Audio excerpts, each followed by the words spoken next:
आसिछि Eklavya model आवासिक विद्यालय शिक्षक एवं अणशिक्षक कर्मचारी नियुक्ति पदवी सुंदरगढ़ EMRS लैंक पीजीटी अर्थनीति टीजीटी इंग्राजी एवं अकाउंटेंट कम JSA रे अतिथि फैकल्टी पई आवेदन आमंत्रण करिछि। अतिथि वॉक इन साक्षात्कार माध्यम सिलेक्शन करा ओडिशा सरकार ST/SC विकास विभाग अधीन एकलव्य मॉडल आवासिक स्कूल EMRS लैंक सुंदरगढ़ बहुविध विषय रे अतिथि फैकल्टी नियुक्ति पाई एक वॉक इन साक्षात्कार घोषणा करिछि। योग्य प्रार्थी मानकु एई पदवी पाई कोन कोन रहिछि बयस सीमा शिक्षागत योग्यता आसंतु जानिबा। पीजीटी अर्थनीति एकटी पदवी रहिछि। योग्यता रही 50% नंबर सहित अर्थनीति स्नातकोत्तर BD इंग्राजी एवं हिंदी रे दक्षता एवं कंप्यूटर ज्ञान रही आवश्यक। टीजीटी इंग्राजी पाई एकटी पदवी बाहरी। योग्यता रही 50% नंबर सहित इंग्राजी रे स्नातक BD CTET योग्यता इंग्राजी एवं हिंदी रे दक्षता एवं कंप्यूटर ज्ञान रही आवश्यक। अकाउंटेंट कम JSA एकटी पदवी बाहरी।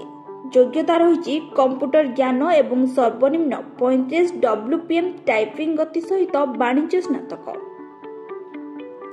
तेबे कौन रही यार प्रोसेस वॉक इन साक्षात्कार विवरणी जारी करा जायछि जेउथे रही कि 23 एप्रिल 2025 रे आपनकर रहिबो वॉक इन साक्षात्कार बा इंटरव्यू रहिबो।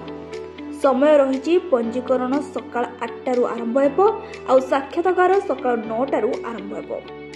स्थान रही प्रधान शिक्षक कार्यालय EMRS लैंक Sundargarh Odisha pin code 770034।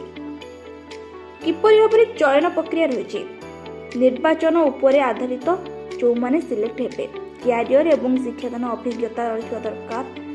60 mark percentage mark जेहेतु आपनकर पचरा जीवो तो शिक्षागत योग्यता एवं शिक्षादान अभिज्ञता मूल्यांकन रहइबो। भाइबा वॉइस रे 40 मार्क रहइबो।